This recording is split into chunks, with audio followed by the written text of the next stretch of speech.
Talita na radio Fijuan na muiran nonda bonua. Ando talita kana borrongo na radio Fijuan singa toka boleta ni station ni alumatua. Ando talita kabale una borrongo na radio Fijuan station ni alumatua ilo toka. Ando talita kabale una borrongo na radio Fijuan na mandi na station ni alumatua. Au tingoi korbo. Ando borrongo leva na station ni alumatua na radio Fijuan. Ando borrongo na radio Fijuan na station ni alumatua. Nambandoi tele.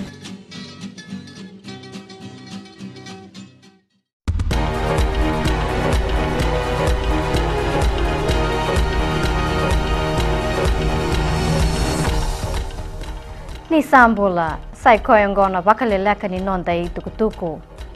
Mebe sukatiko ena tambana ni kasi tamba kena bakatavadava, e rona koni taina ena wawulebo e suba, ena kena kune e loma na wainganga bakatambui.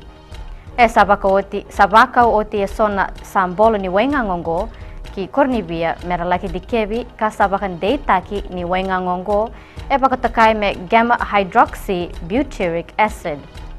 Ongo endona wainganga ka bakatambui ena rukuni lawa ka bodona wainganga ni be bakamateni taki sena Illicit Drugs Act.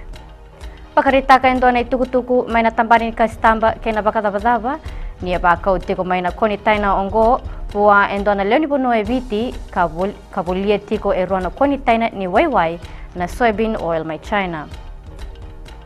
Engan reba na iliu ni matinitu o borenge mbaini marama meo katalenga ena baibuk ni matinitu na buli senga ni saumi o ira na muribuli.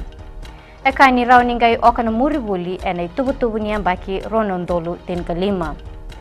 Ena itubutubu ni baka yang takilabo ni ambaki ronondolu tin kava e senga ni saumi kina na buli ena primary kena secondary school levels.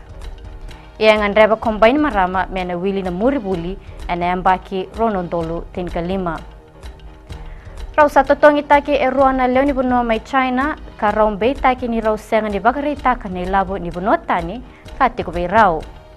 E baka tauda na matebele wai, me rau soma e vana $1 na dola, ko Wan Jiang Liu ke Jiang Hua Li. O rau na leo rua ongo e rau daka tiko e na kampani ni China Railway, ka rau atombo e na rara ni wangabuka mei nandi, e na katini kava ni November. Kini gito, Ertausa biuta na nonda bonua ene kabini kua na nonda mata timi ni rakabi leo ya vitu mertau na laki wakaitabi ena sota mei Dubai. Enu itaka na dauni vei wakatabulidi ni timi o Ben Ryan ni na laki rawati na ganga ena sota ongo. Esa ndingi taki o osea kolinisau me kabitani ni timi. Esa dawe keri na Vakaleleka ni nonda itukutuku eni tomani o talemai na bong ni moniti ni temo demanda.